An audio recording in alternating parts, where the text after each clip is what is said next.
Hello guys, welcome back to Education IQ. I hope आप सब अच्छे होंगे। तो डेली का हम लोग जो द हिंदू न्यूज़पेपर पढ़ते हैं, जिसमें 8 से 10 मिनट के अंदर अंदर मैं आपको पूरा द हिंदू न्यूज़पेपर पढ़ाता हूँ। कोई भी इंपॉर्टेंट न्यूज़ हो आपके एग्ज़ाम के रिलेटेड, लेटेस्ट करंट अफेयर से रिलेटेड, उसको हम लोग इस वीडियो में कवर करते हैं। तो रेगुलरली इन सेशंस को देखो। इसको आपको देखने के 3 फ़ायदे होंगे। एक फ़ायदा ये होगा कि आपके जो करंट अफेयर्स हैं वो इसमें कवर हो जाएंगे। दूसरा, डे टू डे वर्ल्ड में क्या चल रहा है, इज़राइल में क्या चल रहा है, रशिया में क्या हो रहा है, ये भी आपके पास जानकारी रहेगी। और तीसरा फ़ायदा ये होगा कि आप जो है ना, जो छोटी मोटी ऑर्गेनाइजेशन, जो भी छोटी मोटी मतलब कोई भी आर्टिकल मैं आपको पढ़ाऊँगा तो उसके रिलेटेड जो भी न्यूज़ होगी ना, जैसे अगर कोई नक्सलिज़म की कोई घटना आती है सामने, तो नक्सलिज़म कब स्टार्ट हुआ था, कहाँ स्टार्ट हुआ था, तो वो मैं आपको साइड बाय साइड जानकारी देता रहूँगा। तो रेगुलरली सेशंस को देखो। डेली मंडे टू सैटरडे शाम को 7 बजे मेरा वीडियो आएगा। तो रेगुलरली इन सेशंस को देखो और फेसबुक पे, व्हाट्सएप पे, इंस्टाग्राम पे ज़्यादा से ज़्यादा शेयर करो ताकि ज़्यादा से ज़्यादा बच्चे जुड़ सकें और मैं रेगुलरली आपके लिए वीडियो लेके आ सकूँ। और टेलीग्राम को भी ज्वाइन कर लेना। टेलीग्राम का जो लिंक है वो मैं आपको कमेंट बॉक्स में दे दूँगा, जो मेरा फर्स्ट कमेंट होगा। तो स्टार्ट करते हैं आज का द हिंदू न्यूज़पेपर। मेरा नाम है अभिलाष। फर्स्ट न्यूज़ क्या है, 29 मॉइस्ट शॉट डेड एट कंकर इन छत्तीसगढ़। तो छत्तीसगढ़ के अंदर 29 मॉइस्ट लोगों को जो है वो मार दिया गया। अब ये मॉइस्ट क्या होते हैं, इन्हीं को बोलते हैं नक्सलिस्ट। ठीक है, जो क्या होते हैं, एक इंसर्जेंसी ग्रुप होते हैं। मतलब देश के अंदर में ये जो है गवर्नमेंट के साथ लड़ाई करते हैं अपने राइट्स के लिए। ठीक है, तो इनको मॉइस्ट क्यों बोला जाता है, क्योंकि चाइना में जो है ना, इसकी शुरुआत हुई थी कम्युनिस्ट पार्टी की। ठीक है, तो उन्होंने ही जो है पहले स्टेट के खिलाफ जो है वो लड़ाई लड़ी थी, कंट्री के खिलाफ जो है लड़ाई लड़ी थी। और उसके बाद जो है उन्होंने जो है अपने राइट्स को जो है वो पाया था। और इसी आइडियोलॉजी पे ये जो मॉइस्ट हैं ये काम करते हैं। आपने भी नक्सलिज्म के बारे में सुना होगा। ये स्टार्ट हुआ था वेस्ट बंगाल में 1967 में ये स्टार्ट हुआ था। एक कन्नू नाम का था, कन्नू और जाना शायद, हाँ, कन्नू और एक संथल नाम का कोई व्यक्ति था। उन दोनों ने इसको स्टार्ट किया था नक्सलवाड़ी विलेज से, इसीलिए इसको नक्सलिज्म बोला जाता है। ये लड़ाई थी उन लोगों की कि जो लैंडलॉर्ड्स थे लोकल, उन्होंने जो है कुछ ज़मीनें जो है वो ली हुई थी इन लोगों से। उसके बाद ये लड़ाई हुई थी और उसके बाद जो है नक्सलिज्म हर जगह, मतलब जो भी ईस्टर्न स्टेट्स हैं, बिहार, छत्तीसगढ़, ठीक है, वेस्ट बंगाल हो गया, आंध्र प्रदेश हो गया, इन साइड में ये नक्सलिज्म जो है वो फैल गया था। और ये मॉइस्ट की कम्युनिस्ट पार्टी ऑफ इंडिया की आइडियोलॉजी पे ये काम करते हैं और स्टेट के खिलाफ लड़ाई लड़ते हैं। मतलब इसके कारण क्या हुए थे, कारण हुए थे जब 1980 में जो है फॉरेस्ट एक्ट आया, तो जो ट्राइबल्स वहाँ के लोग थे उनको, मतलब उनके जो राइट्स थे जंगलों पे, वो छीन लिए गए। उसके बाद बहुत सारी जो डेवलपमेंट प्रोजेक्ट्स आए, उनकी वजह से भी जो ट्राइबल लोग थे उनको आगे पीछे भेज दिया गया। उससे भी काफ़ी इम्पैक्ट हुआ। और भी बहुत सारे कारण थे जिनकी वजह से लोग जो है वो नक्सलिज्म में शामिल हो गए। जब लोगों को रोज़गार नहीं मिला तो जो मॉइस्ट थे, जो कम्युनिस्ट पार्टी थी, उसने जो है इन लोगों को जो है रोज़गार, मतलब इन लोगों को वेपन दिए और इन लोगों को खाने पीने के लिए जो है वो सामान दिया और अपनी जो पार्टी थी कम्युनिस्ट पार्टी, उसमें शामिल कर दिया, मतलब नक्सलिज्म में शामिल कर दिया। तो पूरा नक्सलिज्म के बारे में मैंने बता दिया है। तो अभी ये अटैक कहाँ हुआ है, छत्तीसगढ़ पे। ये भी एक जो है नक्सलिज्म हिट इलाका है और यहाँ पे जो 29 मॉइस्ट थे इनको मार दिया गया, ऑपरेशन किया गया सिक्योरिटी फोर्सेस के द्वारा। ये ट्यूसडे को ये घटना हुई जो है। और जो 3 जो है कम्युनिस्ट पार्टी ऑफ इंडिया जो कि बैन है, उनको भी जो है, मतलब इसमें सस्पेक्टेड जो है वो पाया गया है। और जो 3 जवान थे उनको भी जो है वो इंजरी हुई है। तो ये घटना हुई है छत्तीसगढ़ में। तो पूरा मैंने आपको नक्सलिज्म के बारे में जो है वो बता दिया। नेक्स्ट न्यूज़ के ऊपर हम लोग चलेंगे जो भी इंपॉर्टेंट होगी। हाँ, Supreme Court bench opposes returning to paper ballot से दैट ईवीएम आर अक्यूरेट। तो आपको पता है ईवीएम जो इलेक्ट्रॉनिक वोटिंग मशीन है ना, इसके ऊपर काफ़ी सवाल उठते हैं। आपको पता है जो अपोजिशन पार्टीज़ हैं, तो सुप्रीम कोर्ट में ये मामला गया था, लेकिन सुप्रीम कोर्ट ने बोला है कि हम लोग पेपर बैलेट को सपोर्ट नहीं करते हैं, क्योंकि जो मशीन है वो एक्यूरेट डेटा देती है। तो ये सारी चीज़ें जो है वो सुप्रीम कोर्ट ने कही है और इस अपील को जो है वो खारिज जो है वो कर दिया है। तो सबसे पहले ईवीएम का इस्तेमाल कहाँ हुआ था, केरल के अंदर में हुआ था। ये भी आपको क्वेश्चन आ सकता है। 1992 में ट्रायल बेसिस पे है जो है वो इस्तेमाल किया गया था। तो हो सकता है आपको एग्जाम में ये क्वेश्चन भी आ जाए, क्योंकि अभी इलेक्शन का सीज़न है। नेक्स्ट न्यूज़ के ऊपर चलेंगे। पॉलिटिकल न्यूज़ को हम लोग कवर नहीं करेंगे, उसी न्यूज़ को कवर कर लेंगे जो आपके एग्जाम के लिए इंपॉर्टेंट हो। इलेक्शन का सीज़न चल रहा है तो पॉलिटिकल न्यूज़ आएगी।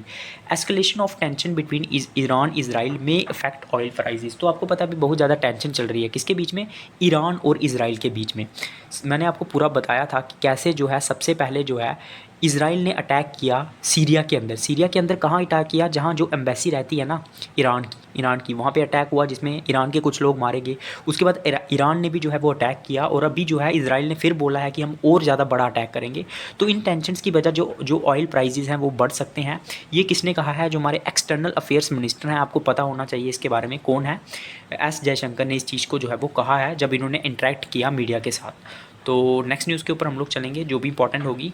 हाँ, amid heightened India Iran Israel tensions, US NSA Sullivan cancels plans to travel to New Delhi for annual ICET review. तो अभी क्या हुआ था आपको पता है, ईरान और इजराइल के बीच में काफ़ी टेंशन चल रही है, और जो यूएसए है वो किसको सपोर्ट करती है? इसमें इजराइल को सपोर्ट करती है, ठीक है।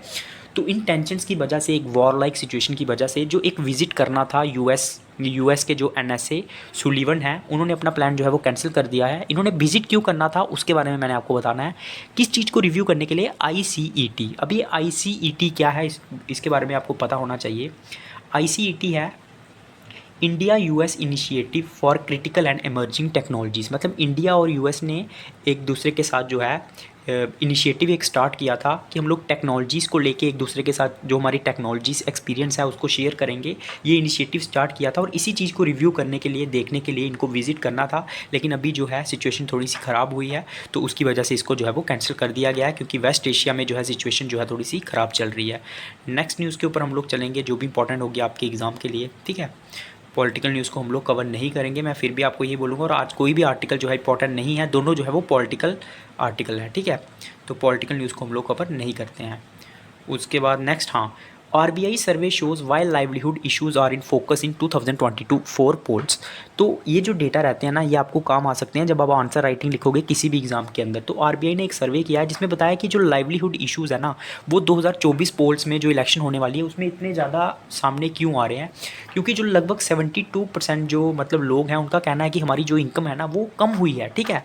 और 90% का कहना है कि जो प्राइजेज़ हैं वो काफ़ी ज़्यादा इंक्रीज़ हुए हैं। तो इसी वजह से जो लाइवलीहुड है, मतलब जो हम लोग खाने पीने का जो हमारा मतलब सब्सिस्टेंस गुजारे के लिए जो रहता है, उसमें ये इलेक्शन जो है उसके ऊपर काफ़ी बेस्ड है। उसके बाद नेक्स्ट न्यूज़ के ऊपर हम लोग चलेंगे। हाँ, ये थोड़ा सा इंपॉर्टेंट है। India's projected unemployment by 2028 as per the ORF. ORF क्या है? Observer Research Foundation. इसने बताया कि इंडिया की जो अनएम्प्लॉयमेंट है ना, वो जो है डिक्लाइन होगी 4.47% से, क्योंकि हमारी जो इकनॉमी है वो 5 ट्रिलियन मार्क जैसे ही टच करेगी तो हमारी जो अनएम्प्लॉयमेंट है वो अपने आप कम होगी। ये कहा है ऑब्जर्वर रिसर्च फाउंडेशन ने। उसके बाद नेक्स्ट न्यूज़ के ऊपर हम लोग चलेंगे जो भी इंपॉर्टेंट होगी आपके एग्ज़ाम के लिए। तो उसके बाद reforms needed in voting process. तो वोटिंग प्रोसेस में हमें क्या रिफॉर्म की ज़रूरत है, ये उसको लेके आर्टिकल है। इसमें कुछ ज़्यादा नहीं है, बस आपको ये याद रखना है जो लिखा हुआ है। ईवीएम की जो इंट्रोडक्शन हुई थी वो 1982 में हुई थी, और इसको केरला की जो कॉन्स्टिट्यूंसी है वहाँ पे इसको इस्तेमाल किया था ट्रायल बेसिस के ऊपर। बाकी इसमें ईवीएम के बारे में लिखा हुआ है, लेकिन वो इतना इंपॉर्टेंट नहीं है। एग्ज़ाम में आपको जो आ सकता है उसी के बारे में मैं आपको बताऊँगा। तो उसके बाद, हाँ, by has India allowed FII to invest in its green bonds. तो ग्रीन बॉन्ड्स के अंदर क्यों इंडिया ने जो है एफआईआई क्या होता है? फॉरेन इंस्टीट्यूशनल इन्वेस्टर, मतलब जो बाहर से लोग इन्वेस्ट करते हैं उनको ग्रीन बॉन्ड के अंदर में इन्वेस्ट करने के लिए क्यों कहा गया है?